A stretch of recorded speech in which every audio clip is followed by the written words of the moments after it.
Hello, hello, Pisces Collective. Ako po si James from James Tarot PH. Ito po ang inyong bonus reading para po sa inyong January Pera and Career.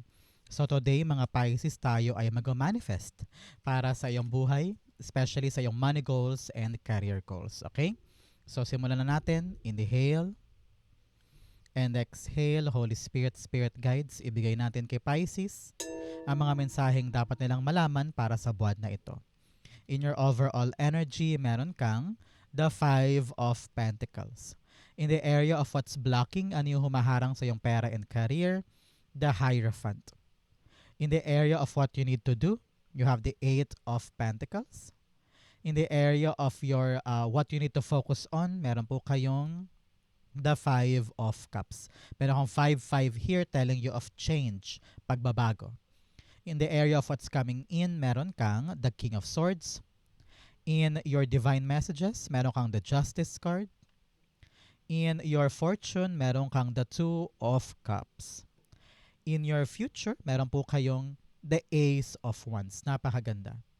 At ang missing puzzle piece po, ano yung kulang na ingredient para talaga namang masolve na ang pera goals and career goals. Ito po yun. Mamaya sabay-sabay natin siyang bubuksan at the end. But first, mga Pisces, thank you po muna sa inyong mga donations, saka po sa mga hindi nag-skip ng ads. Yan po yung tanging paraan para po supportahan nyo po ang ating channel. Every time po na meron tayong libreng reading para po sa inyo dito sa James Tarot PH. Salamat din po sa mga nagla-like at nagko-comment. Malaking tulong din po yan. Okay po? So, in the background of your reading, you have the Empress card. Wow! Whatever you're gonna create, magbubunga ito para sa'yo. So, anong kailangan ni Pisces ngayon? Tiwala sa sarili. Okay? Kung ano yung kine-create mo, binibuild mo, you need to believe in yourself that you can do good and that you can do it the best. Okay? Dapat ikaw alam mo na kaya ko to, magagawa ko ito, I am able, I have the skills, I have the ability para ito'y magbunga. No? Huwag mo daw pahirapan ang sarili mo.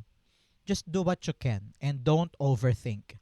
Lahat do it gently, nicely, beautifully, kayang-kaya mo ito. No? Sabi dito ng yung spirit guides, mas pagtuunan mo ng pansin ikaw. Ikaw mismo. Kasi kapag okay ka, lahat ng binibuild mo magiging okay. Yung physical health mo, yung isip mo, no? Yung pananaw mo, kapag okay lahat yan, cohesive, stable, lahat din ng inaalagaan mo, stable. Okay? Very important ito para sa'yo. Kumbaga, abundance is gonna arrive para sa'yo kung ikaw mismo ay in a good state, sa maayos kang kalagayan. Kaya importante ikaw. Okay? In your core energy, meron kang the Five of Cups. Si Five of Cups, sinasabi ng yung spirit guides this time Pisces na alam niya meron kang dinadamdam. Meron kang struggle, maaaring sa kaperahan, baka meron kang mga dapat bayaran or nahuhuli ka sa bayad sa renta o may mga bills ka na medyo masakit na sa ulo and you don't know where to find yung pambayad na yan. Sabi nga dito, pag okay ka, okay lahat. So, you don't need na pasanin lahat to. Sabi ng yung spirit guides, merong taong darating para tumulong, para bigyan ka ng assistance, para pagaanin tong ginagawa mo. Kaya kung milalapit sa iyo, Pisces, at tutulungan ka, i-accept mo lang yan. Maaring yan yung tulong na kinakailangan mo this time para malagpasan itong struggle na ito. Okay? Sabi rin dito, bilang paalala sa'yo, gamitin mo yung lakas mo in your advantage. Huwag mong bigyang buhay yung mga wala ka. Example, ay wala kasi akong pamasahe, ayokong pumunta dun sa application. Ay wala kasi akong magandang damit, hindi ako makasama sa pag-a-apply. Ay hindi ako masyadong maganda, baka hindi ako matanggap doon. Huwag mong laging isipin yung mga akala mong weaknesses mo. May strength ka, yun ang pairalin mo para makatulong sa'yo makaabante. Okay? Pisces, since ito ay January pera and career, ano yung mga manifestations mo para sa money goals mo and also career goals? Ilapag mo na yan sa baba so that it will happen. Okay? Isulat mo, I claim, I manifest na yung blank ay dumating na sa akin. It will happen for you. Okay? Sulat na po. Five of Pentacles, ayun, tumilapon the Queen of Swords. Yes, dapat ngayon palaban ka. Dapat alam mo kung ano yung gusto mo at alam mo yung ayaw mo. Kung gusto mo talaga makawala dito sa struggle na ito, dapat gagawa ka ng paraan. Wala na yung hiya-hiya, wala nang takot-takot. You need to fight. You should know talaga yung vision of the future na gusto mong i-create. Sabi dito, tama na yung pagiging mahiyain, ayaw magsalita, sa kabilang sulok na lang ako, saka na ako lalapit kapag okay na sila. No. What you want is what you want and fight for it. Para makawala ka dito sa struggles na ito. Panahon na to para maging mas matapang ka. Okay?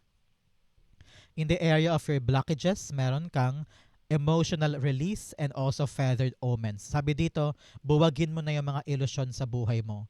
Meron kang mga pinapaniwalaan na akala mo tama.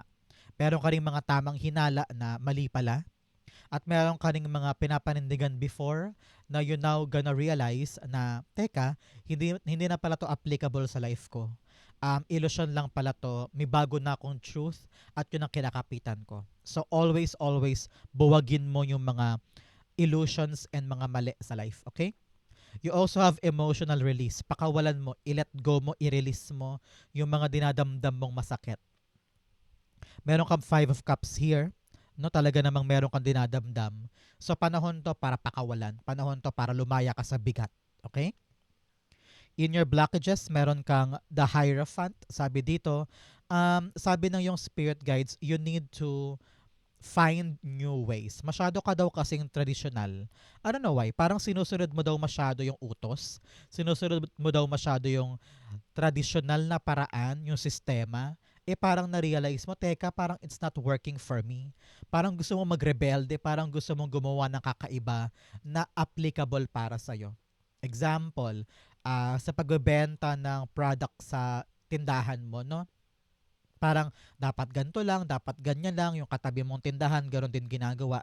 So parang ikaw, sabi mo, teka, hindi ako nakabenta sa gantong traditional way. Kailangan ko mag-isip ng makabago, yung hindi pa nagagawa ng iba, and then para sa akin, applicable siya. Kumbaga, you need to make a unique decision na bagong-bago, tapos yun daw ang mag-work para sa'yo. Kitang-kita ko dito na para bagang kailangan mo nang basagin or buwagin yung nakasanayan at mag-isip ka ng bago para it will happen for you. Para this time around, yes, gumana na siya para sa akin. Okay? Now, isipin natin, Pisces, kung ano yung mga makabagong paraan na gusto mong gawin para totally and once and for all, makamit mo na yung goal mo at career wishes mo. Okay? I-clarify natin siya. Hierophant, the Three of Wands. Yes, time na talaga to para mag-expand, para mag-grow, para humakbang sa mga bagong bagay na hindi mo pa nagagawa before. You need to take a risk and you need to give chance for something new. Kasi kung lahi ka nakakulong sa lumang sistema, sumusunod ka sa makalumang paraan, parang feeling ko, paikot-ikot lang, parang mabobore ka rin dyan or parang yung gonna realize, teka, hindi talaga para sa akin to. So, I want to try something else para itong ginagawa kong to, magbago ang kwento. So, something is gonna arrive. And this time around, you need to make a bold choice na ituloy yon, gawin yon, subukan yon. Kasi yung rebel heart mo, parang gusto mong kumawala sa sistema, kumawala sa nakasanayan, parang gusto mo silang gulatin na okay, ito gagawin ko, ito susubukan ko, I'm gonna make this work for me. Parang ganon, okay? In the area of what you need to do, meron po kayong the Eight of Pentacles. Sabi dito ng yung spirit guides, kailangan mong mag-isip ng ikakaunlad ng skills mo. You need some polishing or mag-aral daw ng mga bagong bagay or sumubok daw ng mga bagong pagkakataon and open your eyes, open your mind na sige, subukan ko to, aralin ko, baka gumana sa akin. Ay sige, kukunin ko yung product na yan, bebenta ko dito, baka mabenta. So, nag-iisip ka ng mga makabago na maaari ikaunlad mo. Kasi you have mastered something eh. Meron ka ng isang bagay na nagawa mo na, subok na eh. Pero dahil nagbabago ang panahon, nagbabago din yung mga nangyayari. So parang ikaw, gusto mong sumabay, gusto mong to make sure na lahat ng ginagawa mo ay pasok pa din sa gusto mong mangyari. So ngayon, sabi dito, huwag kang matakot mag-aral ulit or subukan ulit tignan kung ano pa yung upgrade na pwede mong i-apply para lalong gumanda ang outcome. Hard worker ka naman eh, Pisces eh, at saka dedicated ka naman lagi sa ginagawa mo eh. Kaya ngayon, kung talaga nakikita mo na kailangan ng baguhin, kailangan mag-develop, kailangan mag-upgrade, gawin natin. Kasi para sa ikakabuti mo rin naman yun eh. Kung sa negosyo, kailangan talaga laging bago. Kung sa career, kailangan talaga lagi nag-aaral tayo ng makabago para mag-keep up doon sa changes sa gadget, changes sa routine, ano. And yung upgrade na yan, ito yung magpapaangat ng antas mo. Okay? The Eight of Pentacles being clarified by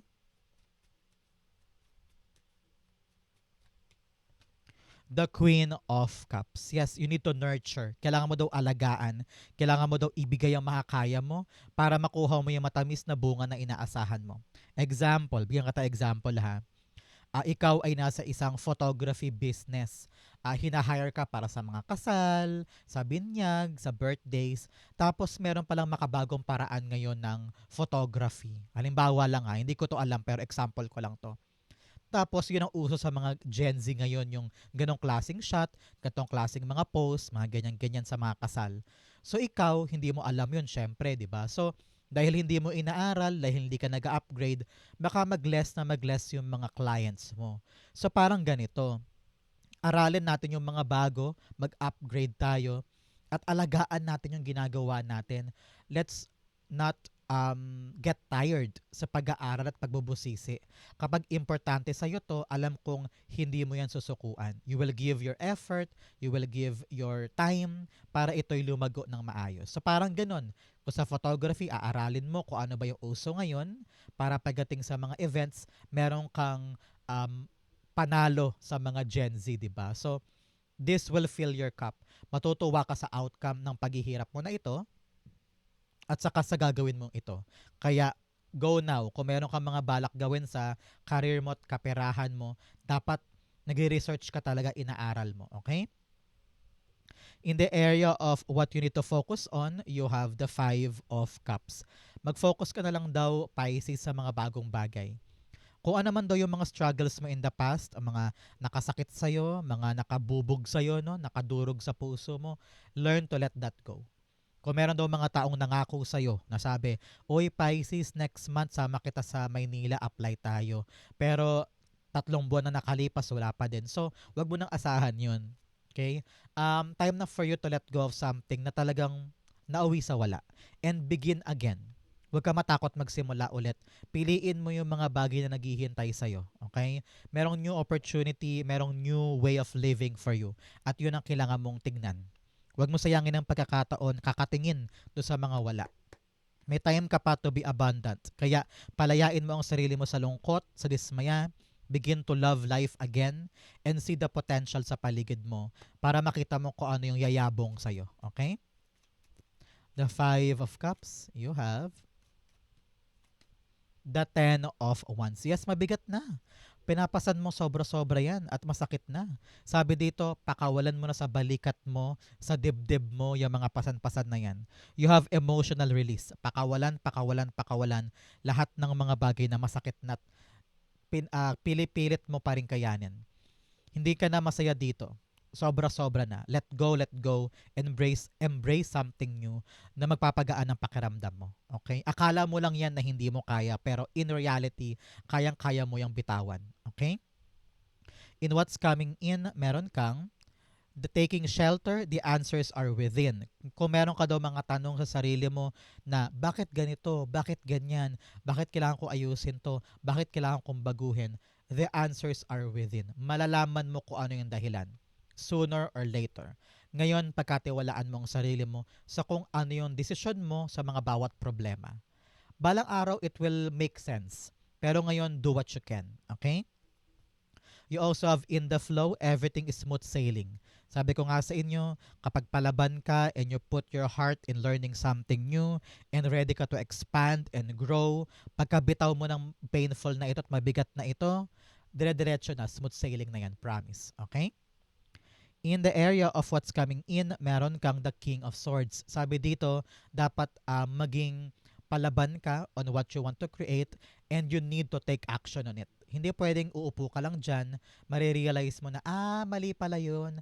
Ganito para dapat gawin ko sa pera ko. Ganun para dapat gawin ko sa career ko. Pero wala kang ginagawa para aksyonan. So, kailangan pag may na-realize, kapag meron kang plano at strategy, aksyonan. And you need to be decisive. You need to be accountable para dito. Papanindigan natin. Okay? Kaya ngayon, Pisces, tinatawag ka na yung spirit guides na maging matapang, maging matalino, at utak ang pairalin. Dapat daw, makita mo yung halaga ng gagawin mong ito. Kasi kung hindi mo nakikita yung halaga nito, bakit mo pa gagawin? 'Di ba? Example, mag-a-apply ka papunta sa Japan. Kung hindi mo naman alam yung rason bakit mo gagawin 'yan, bakit mo ilalaban, 'di ba? So dapat lahi kang may rason, may dahilan. Para sa pamilya. Para makaipon. Kapag alam mo yung rason, lalaban ka. Okay? King of Swords. Ayun, tumilapon, kunin natin. You have the Wheel of Fortune. And then the Judgment card and the Four of Pentacles. Kunin natin. I have this feeling na lahat sila ay kailangan dito. The Four of Pentacles, you're gonna be able to let go of something that is not valuable anymore. At handa ka ng slash yun, putulin sa buhay mo. Example, ayaw ko nang mag-online shop. Ayaw ko nang mag-online games. Puputulin mo yung mga bagay na hindi na workable para sa'yo para makapag-focus ka sa kailangan talaga. You also have judgment, nagigising ka na. Alam mo na kung ano yung mga dapat gawin sa hindi. At tinutuwid mo na yung landas mo patungo sa goals mo. Para hindi ka bumalik sa struggles na ito. You also have a Wheel of Fortune. Unti-unti na nagbabago ang kapalaran mo dahil meron ka ng binabalak na aksyonan. No? Nakita ko dito that money will be better, your career will be better kapag handa ka mag-evolve, pag handa kang tumanggap ng mga bagong bagay na handa mong yakapin at aksyonan sa buhay. Okay? Very good for you. Congrats po. I-claim mo to, this will be yours. In your divine messages, meron kang time for healing. Yes, panahon na talaga para maghilom, mag-let go, mag-move on.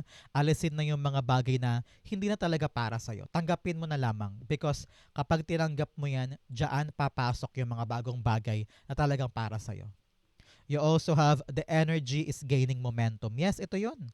Dahil lalaban ka na, na-realize mo na yung tama, binitawan mo na yung mali, doon na talaga iikot ng mabilis ang kapalaran para sa'yo. Sinasabi ko sa iyo kapag na-let go mo yung isang panirang bagay sa buhay mo, kung lover man yan or maling paniniwala or maling habits, promise, lilinis ang daan, dire-diretso ka. Example, lagi kang umiinom sa gabi, gumigimik ka, kapag pinutol mo yan, makakapag-focus ka na sa work mo, dire-diretso ang kita. Promise, promise. Let go of something that is not working at panira sa'yo, things will go smoothly. In your divine messages, meron kang justice card. Justice card, sabi dito, panahon to para ibalik mo yung hustisya sa sarili mo. For a very, very long time, talagang nalugmok ka or nahirapan ka and you're trying to find the right daan para sa'yo. Sabi mo, God, ano ba yung para sa akin? Please, ibigay mo na. Ilang libong beses ka nang nagpaubaya, nagsakripisyo, nagparaya para sa ibang tao, no? Ngayon, panahon naman na ikaw naman ang bigyan ng hustisya. Ikaw naman ang magkaroon ng magandang andar sa buhay. So, ano ibig sabihin nito? Kailangan daw, Pisces, isipin mo yung bawat step. Kung kailangang aralin, aralin. Huwag bara-bara. Huwag din masyadong ma-ego na, ay, alam ko na yan. Alam ko na yan, itutuloy ko lang to. No. Minsan hindi mo alam eh. Akala mo lang alam mo pero hindi. So sabi dito, mag-research, mag-research, mag-research. Huwag kikilos ng patalo. Huwag kikilos ng hindi ka sigurado. Kailangan legit lahat. Example, ikaw ay nasa isang catering, nasa isang catering business. Tapos may isang nag-inquire na magpapa-catering daw sila for a 3-day event. Ikaw naman sabi mo, ay yes, sige, pirma na, kilala ko yan, okay na. Hindi mo muna binusisi kung talagang may 3-day event, kung magkano ba yung kailangan, ilan ba yung participants doon, kasya ba sa budget na binigay. So, para hindi pumalya ang isang bagay, Pisces, kailangan research. Dapat legit muna, planchado, bago ka kumilos. Very important. Legit muna dapat lahat-lahat bago kumilos. Importante yan. Okay? The justice cards being clarified by you have the Six of Wands. Yes, sabi ko nga sa inyo, kailangan talaga siguraduhin. Nasa road to victory ka naman daw eh. Kayang-kaya mo magtagumpay eh. Kaya nga, ang takot ko dito sa'yo, baka magpadalos-dalos ka porke umaandar na ng maganda. Hindi mo na binubusisi yung maliit na detalye. Larga ka na ng larga kasi nakikita mo okay na. Kaya baka mamaya makalagpas sa mata mo yung mga bagay na dapat binubusising maigi. Katulad nga na example natin, yung catering business. Hindi mo muna chinek kung ilan ba yung capacity nung gusto niyang bilhing services sa'yo. Eh, ganito lang pala kaliit yung budget niya. So, make sure na inaalam mo muna para siguradong panalo ka dyan. Okay? In your fortune, you have Vines, seek out information that will help you. Yes, kailangan alamin mo daw yung mga impormasyon. Research, aral-aral. 3 beses sinabi sa atin, kaya isa-isip mo yan. Ha? You have Cain, pay attention to your health. Magpahinga daw pag kinakailangan, kumain ng tama, matulog ng tama, pay attention to your health. A good advice, wag mong i-ignore. Okay? You also have Caterpillar, things will not always be this way. A change is coming. Hindi ka daw habang buhay nandito sa struggle na yan. Magbabago pa ito, mag-develop ka pa, kaya kailangan mo maging mas matapang ngayon para talagang magbago ang lahat. Pero wag mo laging iisipin na permanente yan. Things will definitely change for the better. You also have not unsuccessful plans. Paalala ito. Hindi daw successful ang plano mo dahil meron ka pang mga dapat gawin. Meron ka pang dapat aralin. You need to be okay to do okay. You need to feel good to have a good outcome. So unahin ang sariling kaligayahan. Mag-aral mabuti sa ginagawa mo ngayon para maging successful na yan. Okay? In your fortune, meron kang the Two of Cups. Ang Two of Cups, nakita ko dito, magandang ugnayan. Kung meron kang kausap ngayon, na meron kang kliyente, halimbawa, meron kang binibentahan, naku, mapapa-oo mo yan. Kung meron kang interview, negotiation, agreement, dahil nasa fortune area po yan, talaga namang successful, approved, may pirma na, okay na, makakalarga ka na. Kaya ngayon, Pisces, habang nag-uusap tayo, importante ang clear communication. Makipag-usap ka, huwag ka mahihiya para yung gusto mo ay makuha mo. But nevertheless, pabor sa iyo ang outcome ng pag-uusap na ito. Congrats po. The Two of Cups. Nakita ko rin dito, baka meron kang business partner, no? Meron kang isang tao na kausap kasi meron kang gustong itayo. Nako, magiging maganda at smooth sailing ang ano nyo, ang negotiation ninyo. Okay? Two of Cups. Nakita ko rin dito for kontrata, no? Congrats po. You have the Six of Pentacles. Yes, ibibigay sa'yo yung deserve mo na para sa'yo. Okay? With this conversation, with this agreement or kontrata, talaga namang you will get the good half of something na talagang para sa'yo. No? So sabi dito, dahil nag-exert ka ng effort, pinakita mo yung makakaya mo, hindi ka naging kampante, talagang nagpakapagod ka dito, makakamit mo yung good outcome. No? Mare-reward ka with the deserve na compensation dahil sa ginawa mo. Kung ito man ay isang interview, talagang pasok ka na, ibibigay sa'yo. No? Kung ito man ay isang negotiation, meron kang proposal, halimbawa, sa isang business, no? Everything will turn out good for you. So, congrats po. Your hard work will pay off big time. Okay? In the area of your near future, meron po kayong the Ace of Wands. New life, new beginning. Kitang-kita kita na some of you are gonna be promoted, bagong sweldo. Yung iba parang lilipat ng ibang lugar, lilipat ng ibang trabaho, ibang department, parang ganyan. But most definitely, bagong buhay ito. Pagbabago sa'yo. New beginning, new opportunity, new life. Para po sa iba, makakaisip ka daw ng isang magaling na plano. Parang isang aha moment na parang, ay, sige, try ko yun, subukan ko yun. Napaka-exciting nito para sa'yo. Very, very energetic ka sa may isip mong plano. And here, nakita ko yung abundance coming. So, out with the old, in with the new. Meron ka may isip na bagong strategy that will work out in your favor at maganda ang bunga. Congrats po. Okay? Clarify pa natin yan.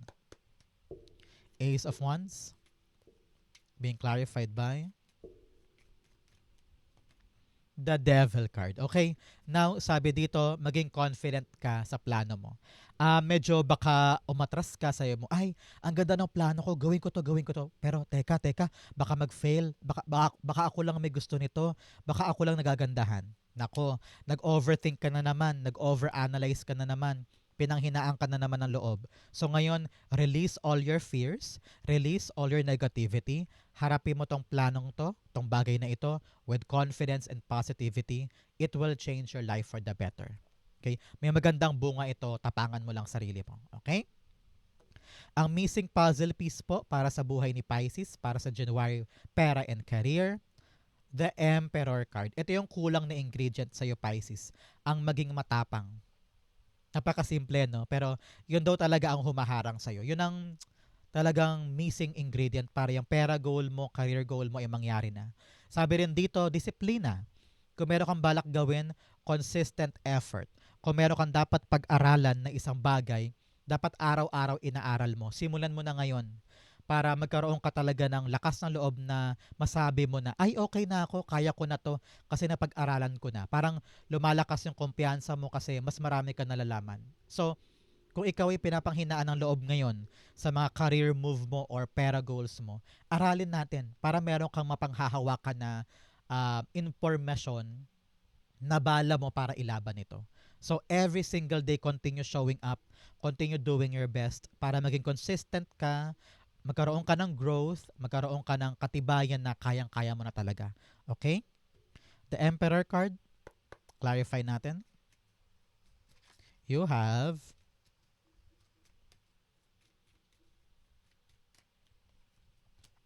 the Hermit card. Yes, the answers are within, ha.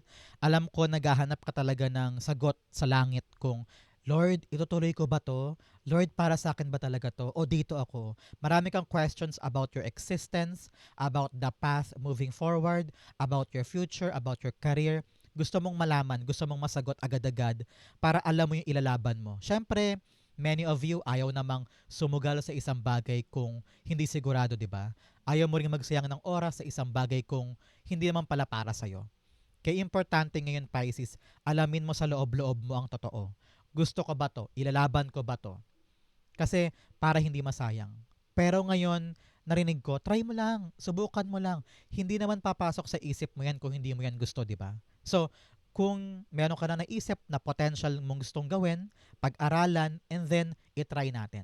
At pag tinry mo na yan, doon masasagot yung mga tanong mo na, okay now, gets ko na. Madali lang pala, kayang-kaya ko pala to. Sige, ituloy ko. Tumatapang ka, lumalakas ka, tinutuloy-tuloy mo na. So, the answers will arrive kasi na-realize mo yung truth. Okay? So, parang ganon. So, Pisces, ito po ang inyong January pera and career. Saan po kayo nakaresonate? Comment po kayo sa baba, babasahin ko po yan. Thank you, Holy Spirit, Spirit Guides, for the clarity and messages na dapat malaman ng mga Pisces today. Thank you po, mga mahal kong Pisces, for watching hanggang dulo. I love you, I love you, I love you. This has been James for James Tarot PH. God bless you, everybody.